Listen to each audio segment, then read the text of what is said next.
This is Kalinur, an indie Metroidvania that was released in August 2020 by developer Pixel vs. Pixel, a solo developer. Currently it is only available on Steam. I picked it up for $1.99 US when looking for new cheap Metroidvanias to play on my new Steam Deck. It looked like it had solid gameplay movement and was a quick playthrough, judging by the review times.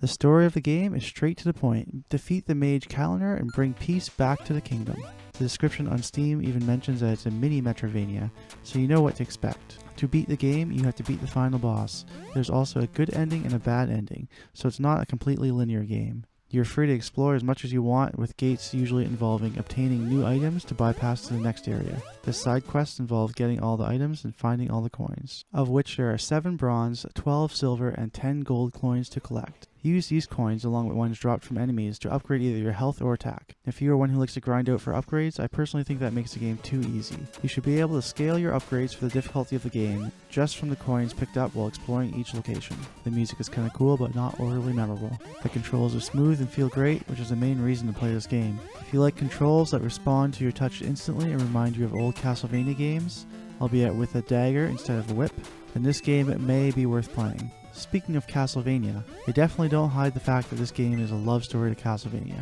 With the bats, skeletons throwing bones, flying S-pattering creatures, characters with a whip, the same color layout for the map, and most obviously, the outline of Alucard from Symphony of the Night for the save location. It's a nice touch that gives this game a bit of personality, because the super basic blue menus and story cutscenes just make it feel low budget overall. The gameplay is great, but the UI and the rest leaves a lot to be desired, but I guess that's why it's priced at $2. I will say, although it worked fine on the Steam Deck, there was a bit of slowdowns and graphical glitches, mostly near the bottom of the screen. I'm not sure if this is specifically just on the Steam Deck though, or if the game would behave the same on PC. I would say it is compatible enough with the Steam Deck to play through a session.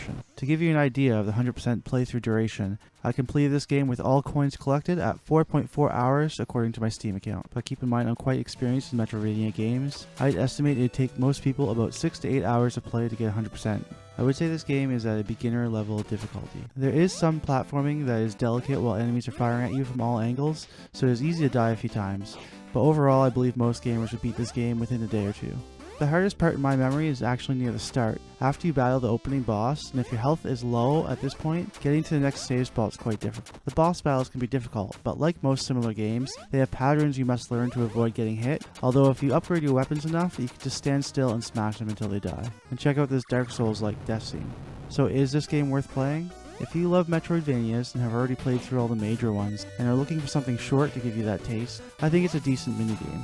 It'd be great for a 6-hour plane ride where you could beat the whole thing in one sitting. The gameplay is smooth and addictive enough that it makes you want to continue playing, which is a lot more than I can say for some of the other Metroidvanias I've played recently. I think this game is worth checking out, as long as you know it's not going to rival Hollow Knight on the Best Game of the Year awards. I hope this helps give you an idea of what this game is like. Let me know in the comments below if you played it. Thanks for watching and have a chill night.